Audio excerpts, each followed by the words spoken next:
Hello every one. ഇന്ന് നമ്മൾ discuss ചെയ്യുന്നത് അഥെറോസ്ക്ലീറോസിസിനെ കുറിച്ചാണ്. അഥെറോസ്ക്ലീറോസിസ് എന്ന് പറയുന്നത് ആർട്ടറീസിലാണ് മെയിനായിട്ട് ഉണ്ടാവുന്നത്. ആർട്ടറീസിൽ ഡാമേജ് സംഭവിക്കുകയും അവിടെ പ്ലേറ്റ്ലെറ്റ്സ്, കൊഴുപ്പ് പോലുള്ള വസ്തുക്കൾ അടിഞ്ഞുകൂടി അവിടെ ആർട്ടറീസ് ബ്ലോക്കായി ആവുകയും ചെയ്യുന്നു. അപ്പം ഈ ഒരു അവസ്ഥ ആക്ച്വലി പല രോഗങ്ങൾക്കുമുള്ള ഒരു കാരണമാണ്. ഇത് ഏത് രക്തക്കുഴലുകളിലാണ് ഉണ്ടാവുന്നത് അത് ഡിപ്പെൻഡ് ചെയ്യും ഏത് രോഗമാണ് നമുക്ക് ഏത് കണ്ടീഷനാണ് വരുന്നതെന്നുള്ളത്. ഇപ്പം കൊറോണറി ആർട്ടറിയിലാണ് ഈ അഥെറോസ്ക്ലീറോസിസ് ഉണ്ടാവുന്നതെന്നുണ്ടെങ്കിൽ അത് നമുക്ക് ഹാർട്ട് അറ്റാക്ക് പോലുള്ള കണ്ടീഷനിലോട്ട് എത്തിക്കും. അതല്ല കരോട്ടിഡ് ആർട്ടറീസ് പോലുള്ള അവിടെയാണ് അഥെറോസ്ക്ലീറോസിസ് ഉണ്ടാവുന്നതെന്നുണ്ടെങ്കിൽ നമുക്ക് സ്ട്രോക്ക് പോലുള്ള അവസ്ഥകൾ വരാം. നമുക്ക് നോക്കാം. അഥെറോസ്ക്ലീറോസിസ് എന്ന് പറയുന്നത് ആർട്ടറിയോസ്ക്ലീറോസിസ് എന്ന് പറയുന്ന ഒരു കണ്ടീഷൻ്റെ താഴെ വരുന്ന ഒരു സബ് ഡിവിഷനാണ്. ആർട്ടറിയോസ്ക്ലീറോസിസ് എന്ന് വെച്ചാൽ thickening and hardening of arteries. ഏതൊരു ആർട്ടറിയിലും ആർട്ടറിയുടെ ഉൾവശം തിക്കാവുകയും ഹാർഡാവുകയും ചെയ്യുമ്പോൾ നമ്മൾ ആർട്ടറിയോസ്ക്ലീറോസിസ് എന്ന് വിളിക്കും. ഒരുപാട് തരം ആർട്ടറിയോസ്ക്ലീറോസിസ് ഉണ്ടെങ്കിലും നമുക്ക് നാല് തരമാണ് മെയിനായിട്ട് ഉള്ളത്. Senile arteriosclerosis, hypertensive arteriosclerosis, Monckeberg's arteriosclerosis and atherosclerosis. Senile arteriosclerosis എന്ന് പറഞ്ഞാൽ പ്രായാധിക്യം മൂലം ഉണ്ടാവുന്ന ആർട്ടറിയോസ്ക്ലീറോസിസ് ആണ്. ഹൈപ്പർടെൻസീവ് ആർട്ടറിയോസ്ക്ലീറോസിസ് എന്ന് വെച്ചാൽ രക്താതിസമ്മർദ്ദം മൂലം ഉണ്ടാവുന്ന അവിടെ മെക്കാനിക്കൽ ട്രോമ കൊണ്ട് ഉണ്ടാവുന്ന ആർട്ടറിയോസ്ക്ലീറോസിസ് ആണ്. മോങ്ക്ബർഗ് എന്ന് പറഞ്ഞാൽ അതായത് ട്യൂണിക്ക മീഡിയയിൽ നമുക്കറിയാം നമ്മുടെ ആർട്ടറീസിൽ 3 ആവരണങ്ങളാണ് ഉള്ളതെന്ന് അല്ലേ. ട്യൂണിക്ക എക്സ്റ്റേണ, അതായത് പുറം ചട്ട, ഫൈബ്രോബ്ലാസ്റ്റുകൾ കൊണ്ടും ഇലാസ്റ്റിക് ഫൈബേഴ്സ് കൊണ്ടും ഉണ്ടാക്കിയ ഒരു പുറം ചട്ട. ട്യൂണിക്ക മീഡിയ, സ്മൂത്ത് മസിൽസ് കൊണ്ടുണ്ടാവുന്ന ഒരു middle layer. Tunica intima, endothelial cells കൊണ്ടുണ്ടാവുന്ന ഒരു ഇന്നർ ലെയർ, ഒരു ബേസ്മെൻറ്റ് മെംബ്രെയിൻ. അപ്പോൾ മോങ്ക്ബർഗ്സ് ആർട്ടറിയോസ്ക്ലീറോസിസിൽ ട്യൂണിക്ക മീഡിയയിൽ കാൽസിഫിക്കേഷൻ വരുന്നത് കൊണ്ടാണ് ഈ ഒരു അവസ്ഥ വരുന്നത്. അത് മെയിനായിട്ട് 50 പ്രായം, അതായത് ഓവർ ദ ഏജ് ഓഫ് 50 കഴിഞ്ഞ ആളുകൾക്കാണ് ഈ ഒരു സംഭവം ഉണ്ടാവുന്നത്. എക്സ്ട്രിമിറ്റീസിലുള്ള ബ്ലഡ് വെസൽസിലാണ് ഈ ഒരു കാൽസിഫിക്കേഷൻ വരുന്നത്. അതുപോലെ തന്നെ അഥെറോസ്ക്ലീറോസിസ്. അപ്പോൾ ഇത് അഥെറോസ്ക്ലീറോസിസ് ആണ് ഈ ആർട്ടറിയോസ്ക്ലീറോസിസിൽ ഏറ്റവും കോമൺ ആയിട്ടുള്ള ഇമ്പോർട്ടൻ്റ് ആയിട്ടുള്ള ഒരു ടൈപ്പ് എന്ന് പറയുന്നത്. നോക്കാം. അഥെറോസ്ക്ലീറോസിസ് വാക്ക് രണ്ടായിട്ട് വിഭജിച്ചാൽ അഥെറോ എന്ന് പറയുന്നത് പോറിഡ്ജ്, അതായത് പോറിഡ്ജ് എന്ന് പറയുമ്പോൾ അറിയാമല്ലോ, ഒരു സോഫ്റ്റ് ആയിട്ടുള്ളൊരു സംഭവം അല്ലേ. അപ്പോൾ soft lipid rich material in the centre of atheroma, അതാണ് സയൻറ്റിഫിക്കലി നമ്മൾ അഥെറോ എന്ന് പറയുന്നത്. സ്ക്ലീറോസിസ് എന്ന് പറഞ്ഞാൽ സ്കാറിങ്, അതായത് അവിടെ ഹാർഡാവുക. അപ്പോൾ ഇവിടെ വരുന്നൊരു വാക്കാണ് പ്ലേക്ക് എന്ന് പറഞ്ഞാൽ നമുക്ക് പുറ്റ്, അതായത് ഹാർഡായിട്ടുള്ള ഒരു സാധനം, അതാണ് പ്ലേക്ക് എന്ന് പറയുന്നത്. അപ്പോൾ കണക്റ്റീവ് ടിഷ്യൂ ഇൻ പ്ലേക്ക്, അതാണ് നമ്മൾ സ്ക്ലീറോസിസ് എന്ന് പറയുന്ന അതുകൊണ്ട് ഉദ്ദേശിക്കുന്നത്. ആൻഡ് അഥെറോസ്ക്ലീറോസിസിൻ്റെ ഡെഫിനേഷൻ എങ്ങനെയാണ്? It's A specific form of arteriosclerosis affecting primarily the intima of large and medium-sized muscular arteries, and it is characterized by fibrofatty plaques or atheromas. അപ്പം ഈ ഇടത്തരവും വലുതുമായിട്ടുള്ള muscular ആർട്ടറീസിൽ ഫൈബ്രോഫാറ്റി plaques deposit ചെയ്യുമ്പോൾ ഉണ്ടാവുന്ന ഒരവസ്ഥയാണ് ആർട്ടറിയോസ്ക്ലീറോസിസ് എന്ന് പറയുന്നത്. അപ്പം ഇത് അയോട്ട, കൊറോണറി ആർട്ടറീസ് ആൻഡ് സെറിബ്രൽ ആർട്ടറീസിലാണ് കൂടുതലായിട്ട് ബാധിക്കുക. അപ്പോൾ അയോട്ട, കൊറോണറി ആർട്ടറീസ് ഇതിലെല്ലാം അഥെറോസ്ക്ലീറോസിസ് ഉണ്ടാവുമ്പം ആൻജൈന, MI പോലുള്ള അവസ്ഥകൾ വരും. സെറിബ്രൽ ആർട്ടറീസിലാണെങ്കിൽ ട്രാൻസിയൻറ്റ് ഇസ്കീമിക് അറ്റാക്ക്, അതായത് സ്ട്രോക്കിൻ്റെ ഒരു ചെറിയ രൂപം, ആൻഡ് സ്ട്രോക്ക്, ഈ 2 അവസ്ഥകളും വരാൻ ചാൻസ് ഉണ്ട്. So it is caused by multiple plaques within the artery. ഒരു ആർട്ടറിയിൽ ഒന്നിൽ കൂടുതൽ പ്ലേക്ക് ഉണ്ടാകുമ്പോഴാണ് ഈ ഒരു അഥെറോസ്ക്ലീറോസിസ് എന്ന് പറയുന്ന കണ്ടീഷൻ ഉണ്ടാവുകയും ഈ പറയുന്ന കാര്യങ്ങളെല്ലാം ആൻജൈന, MI, സ്ട്രോക്ക് പോലുള്ള അവസ്ഥകൾ വരികയും ചെയ്യുന്നത്.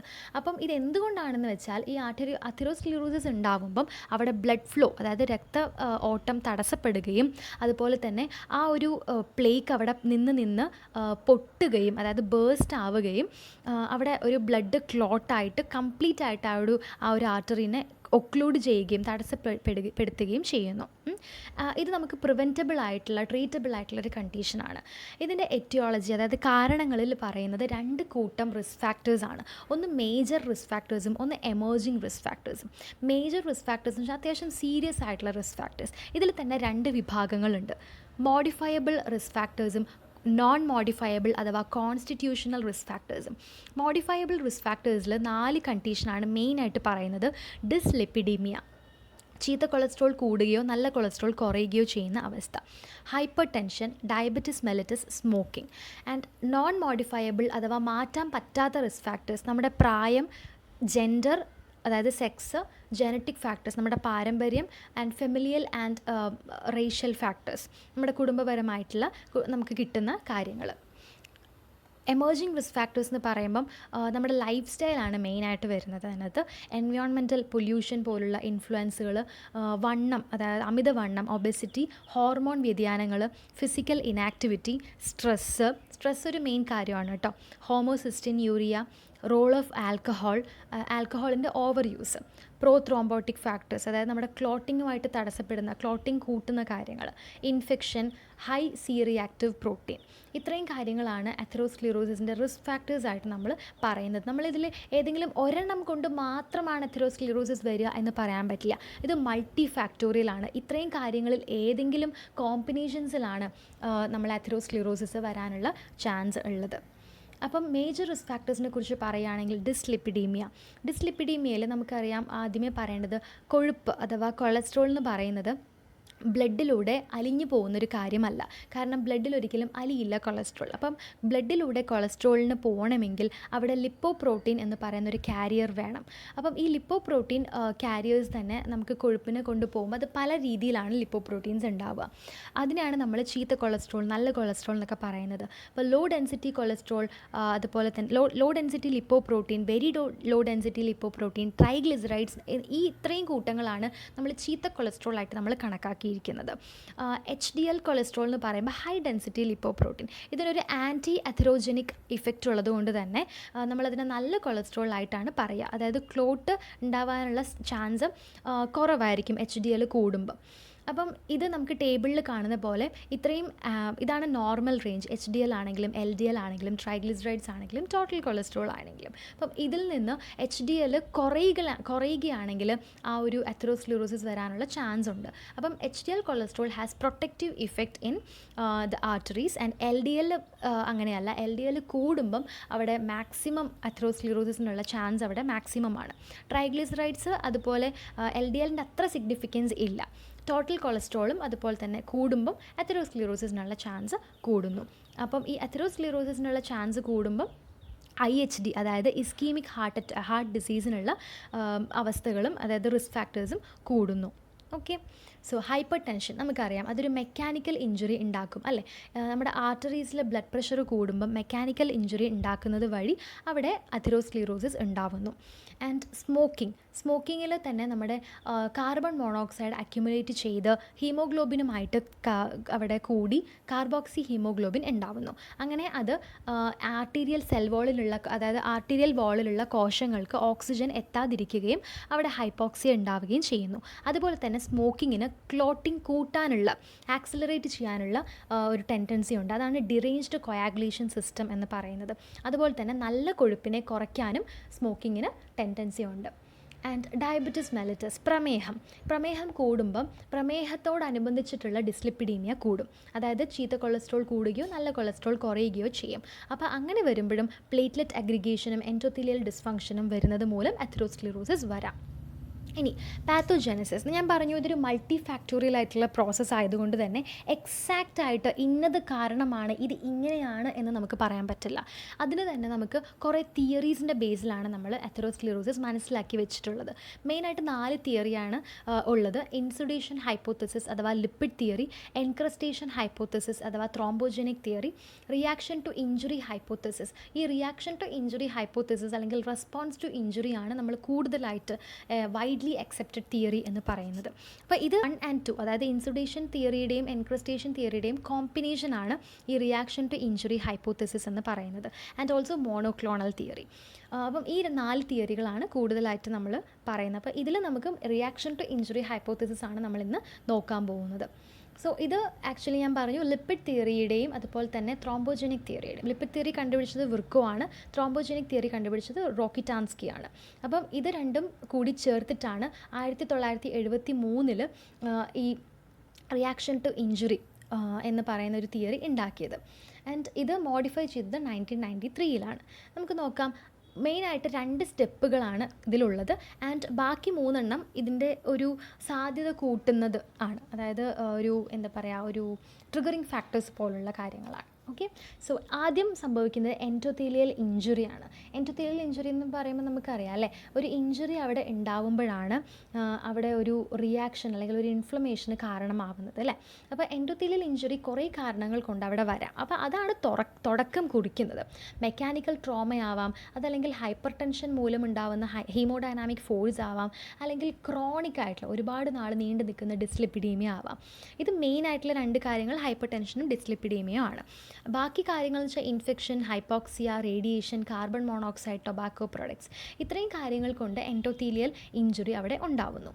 ഇനി എൻഡോത്തീലിയൽ ഇഞ്ചുറി അവിടെ ഉണ്ടായിക്കഴിഞ്ഞാൽ എന്ത് സംഭവിക്കണമെന്ന് വെച്ചാൽ അതിൻ്റെ തൊട്ട് താഴെയുള്ള കണക്റ്റീവ് ടിഷ്യൂ, അതായത് sub endothelial connective tissue exposed ആവുന്നു. അങ്ങനെ എക്സ്പോസ്ഡ് ആവുമ്പം പ്ലേറ്റ്ലെറ്റ് അഗ്രിഗേഷൻ ഉണ്ടാവുന്നു. പ്ലേറ്റ്ലെറ്റ് അവിടെ വരുന്നു.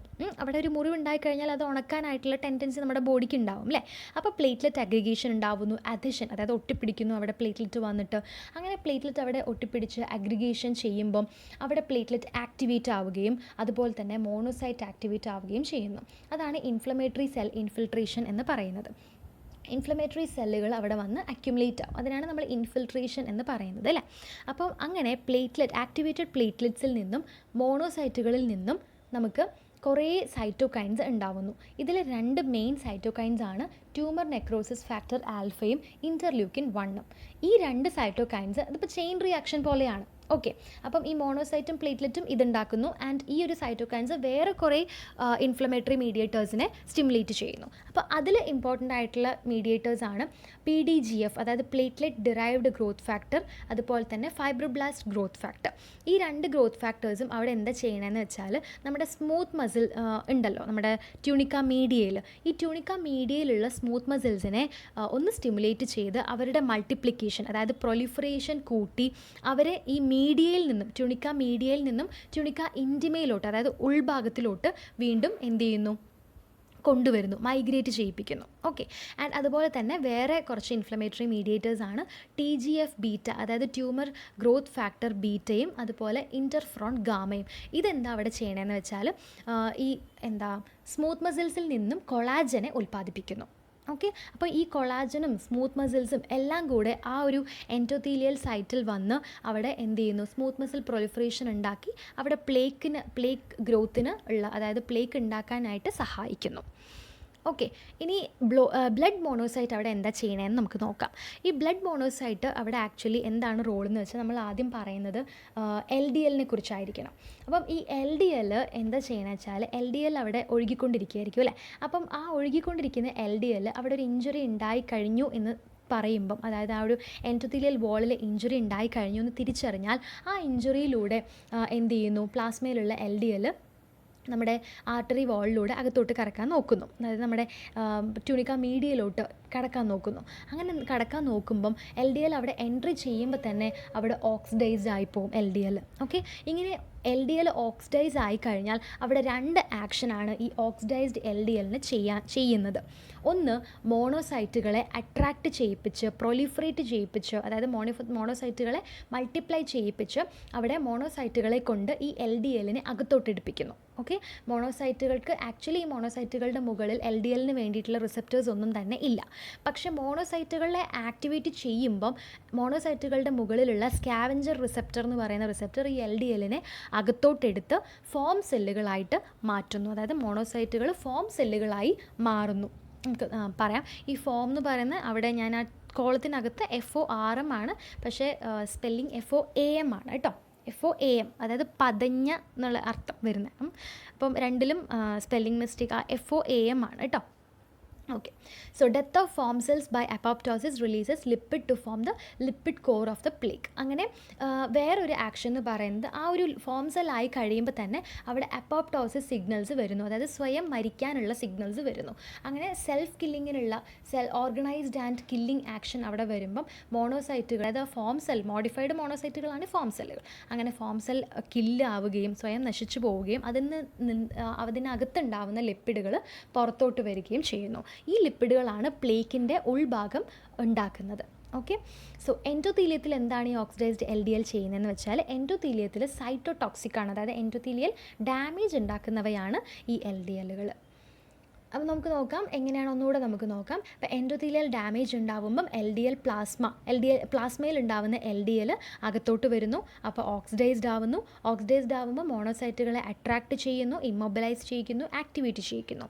അപ്പോൾ അങ്ങനെ ഉണ്ടാവുമ്പോൾ മോണോസൈറ്റുകൾക്ക് പുറത്തുള്ള സ്കാവഞ്ചർ റിസപ്റ്റേഴ്സ് LDLനെ എടുത്ത് അകത്തോട്ടാക്കുന്നു. അപ്പോൾ അകത്തോട്ടാക്കുമ്പം അതിനെ LDL മോണോസൈറ്റുകളുടെ അകത്തോട്ട് വരുമ്പം പേര് മാറി. എന്താണ് പേര്? Form cell. ഓക്കെ, അങ്ങനെ ഫോം സെല്ലായിട്ട് മാറുന്നു. ഫോം സെൽ സ്വയമായിട്ട് കില്ലായി ഡീഗ്രേഡ് ആയിട്ട് പോകുമ്പം, സ്വയമായി ഡിസ്ട്രോയ് ആകുമ്പം അതിനകത്തുള്ള ലിപ്പിഡ്സ് എല്ലാം പുറത്തിറങ്ങി പ്ലേക്കിൻ്റെ ഉൾഭാഗം നിറയ്ക്കുന്നു. ഓക്കെ, ഇത് കണ്ടോ, ഇതുപോലെ ലിപ്പിഡ് ഡ്രോപ്ലെറ്റ്സ് അവിടെ മോണോസൈറ്റുകളുടെ ഉള്ളിൽ പോയി ഇരിക്കുന്നു. അതാണ് നമ്മൾ ഫോം സെൽ എന്ന് പറയുന്നത്. മോണോസൈറ്റുകളുടെ അകത്ത് പോയി ഇരിക്കുമ്പോഴാണ് ഫോം സെൽ എന്ന് പറയുന്നത്. Foam cell is the peculiar character of atherosclerosis. Dyslipidaemia, അത് നമ്മൾ പറഞ്ഞ കാര്യങ്ങൾ തന്നെയാണ്. Increased serum concentration of LDL promotes the formation of foam cells, whereas high concentration of HDL has anti-atherogenic effect. അതായത് അതെറോസ്ക്ലീറോസിസിനെ തടയാനായിട്ട് പറ്റും. Okay, thrombosis. ഇപ്പോൾ ഇത്രയും കാര്യങ്ങൾ പറഞ്ഞത് നമ്മൾ ഏതുവരെ എത്തി? നമ്മൾ ആ ഒരു അഥെറോമ ഉണ്ടാവുന്നത് വരെ എത്തി അല്ലേ. അപ്പോൾ അഥെറോമ ഉണ്ടായിക്കഴിഞ്ഞാൽ അവിടെ എന്താവുന്നു? അവിടെ ക്ലോട്ട്സ് ഉണ്ടാവാനായിട്ടുള്ള ചാൻസ് ഉണ്ട്. അതായത് അവിടെ ഫൈബ്രിൻ ഡെപ്പോസിഷൻ വരുന്നു. ഞാൻ പറഞ്ഞു ഈ പല ഫാക്ടേഴ്സിനും, സ്മോക്കിംഗ് പോലുള്ള പല ഫാക്ടേഴ്സിനും കൊയാഗുലേഷൻ കൂട്ടാനായിട്ട് പറ്റും എന്ന് അല്ലേ. അപ്പോൾ അങ്ങനെ അവിടെ ഫൈബ്രിൻ ഉണ്ടായി അവിടെ എന്ത് ചെയ്യുന്നു? പ്ലേക്കുകൾക്ക് മുകളിലോട്ട് ഈ ഫൈബ്രിൻസ് ഡെപ്പോസിറ്റ് ചെയ്ത് അവിടെ ത്രോംബസ് ആയിട്ട് മാറ്റുന്നു. ആ പ്ലേക്കിനെ ത്രോംബസ് ആയിട്ട് മാറ്റുന്നു. അങ്ങനെ ത്രോംബസ് ആകുമ്പോൾ എന്താ ചെയ്യുക? ക്ലോട്ട് ആവും അല്ലേ. ത്രോംബസിനെയാണ് നമ്മൾ ക്ലോട്ട് എന്ന് പറയുന്നത് അല്ലേ. അപ്പം അങ്ങനെ ക്ലോട്ടായിട്ട് അവിടെ ഫോം ആവുന്നു. അപ്പം thrombus becomes a part of the പ്ലേക്കിൻ്റെ ഭാഗമായി ത്രോംബസ് മാറുന്നു. അങ്ങനെയാണ് ആ സൈസ് കൂടി ആ ഒരു ആർട്ടറി കംപ്ലീറ്റ് ആയിട്ട് ഒക്ലൂഡ് ആവാൻ ആയിട്ട് സാധ്യതയുള്ളത്. Okay, so this is the fully developed atheroma. ഒരു അഥെറോമ അല്ലെങ്കിൽ അഥെറോമാറ്റസ് പ്ലേക്ക് അല്ലെങ്കിൽ fibro fatty plaque fully developed ആയിക്കഴിഞ്ഞാൽ ഇതുപോലെ ഇരിക്കും. ഓക്കെ, അപ്പം എന്തൊക്കെ ഉണ്ടാവും? ഒരു ഫൈബ്രസ് ക്യാപ്പ് ഉണ്ടാവും. അതിനകത്ത് ഫൈബ്രസ് ക്യാപ്പിൽ സ്മൂത്ത് മസിൽ സെല്ലുകൾ, മാക്രോഫേജ്, ലിംഫോസൈറ്റ്, കൊളാജൻ എല്ലാം ഉണ്ടാവും. ആൻഡ് അതിൻ്റെ അകത്തൊരു നെക്രോട്ടിക് സെൻറ്റർ ഉണ്ടാവും. അതായത് സെൽ ഡെബ്രിസുകളെല്ലാം കൂടെ ചേർന്ന് ഒരു നെക്രോട്ടിക് സെൻറ്റർ ഉണ്ടാവും. അവിടെയാണ് ഈ ഫോം സെല്ലുകൾ, ഇൻഫ്ലമേറ്ററി സെല്ലുകൾ, കാൽഷ്യം, കൊളസ്ട്രോൾ ക്രിസ്റ്റൽസ് എല്ലാം ഉണ്ടാവുക. ആൻഡ് മീഡിയയിൽ സാധാരണ പോലെ സ്മൂത്ത് മസിൽസ് ഉണ്ടാവും. So this is the fully developed atheroma. No, what is the fate of atherosclerotic plaque? ഒരു അതെറോസ്ക്ലീറോട്ടിക് പ്ലേക്ക് ഉണ്ടായിക്കഴിഞ്ഞാൽ അത് എന്താണ് അവസാനം ആവുക എന്നുള്ളത്. സോ നോർമലി നമ്മളൊരു ആർട്ടറിയിൽ ഒരു ടിയർ ഉണ്ടായിക്കഴിഞ്ഞാൽ, ഒരു ഡാമേജ് ഉണ്ടായിക്കഴിഞ്ഞാൽ അവിടെ എന്തുണ്ടാവുന്നു? പ്ലേക്ക് ഉണ്ടാവാനായിട്ടുള്ള ചാൻസുകൾ കൂടുന്നു. പ്ലേറ്റ്ലെറ്റ് വരുന്നു, ഇൻഫ്ലമേറ്ററി സെല്ലുകൾ വരുന്നു, അവിടെ ഫോം സെല്ലുകൾ ഉണ്ടാവുന്നു. സോ ഫാറ്റി മെറ്റീരിയൽ ഡെപ്പോസിഷൻ ഉണ്ടാവുന്നു. സോ അവിടെ അങ്ങനെ ആ ഒരു അതെറോസ്ക്ലീറോട്ടിക് പ്ലേക്ക് ഉണ്ടായതിന് ശേഷം അവിടെ ത്രോംബോസിസ് സംഭവിക്കുമ്പോഴാണ് എന്തുണ്ടാവുന്നത്? അവിടെ ആർട്ടറി കംപ്ലീറ്റ് ആയിട്ട് ഒക്ലൂഡ് ആവുന്നത്, ബ്ലോക്ക് ആവുന്നത്. അപ്പോൾ ഈ ആർട്ടറി എവിടേക്കാണോ സപ്ലൈ ചെയ്യുന്നത് ആ സപ്ലൈ ചെയ്യുന്ന ഓർഗനായിരിക്കും പ്രശ്നം വരിക. ഓക്കെ, അപ്പം ഈ കണ്ടോ, ഫാറ്റി മെറ്റീരിയൽ ഡെപ്പോസിറ്റ് ചെയ്യുമ്പോൾ വെസൽ വാൾ നാരോയിങ് ആവും. അപ്പോൾ അതിലൂടെ പോകുന്ന ബ്ലഡുകളുടെ അളവ് കുറയും അല്ലേ. ബ്ലഡ് ഫ്ലോ കുറയുമ്പം അവിടെ പ്രഷർ കൂടും. പ്രഷർ കൂടുമ്പം എന്താ ഉണ്ടാവുക? അവിടെ ആ ക്ലോട്ട്, ഓൾറെഡി ഉണ്ടായിരിക്കുന്ന ക്ലോട്ട് റപ്ചർ ആവും. ഓക്കെ, പ്ലേക്ക് റപ്ചർ ആവും. So this is it. എന്തെങ്കിലും ഡൗട്ട് ഉണ്ടെങ്കിൽ പറയുക കേട്ടോ. സോ ഇതാണ് അതെറോസ്ക്ലീറോസിസ് എന്ന് പറയുന്നത്. ഓക്കെ, സോ ഈ ഒരു ബ്ലോക്ക് ഉണ്ടാകുമ്പോഴാണ് MI, സ്ട്രോക്ക് പോലുള്ള അവസ്ഥകളൊക്കെ വരിക. Thank you.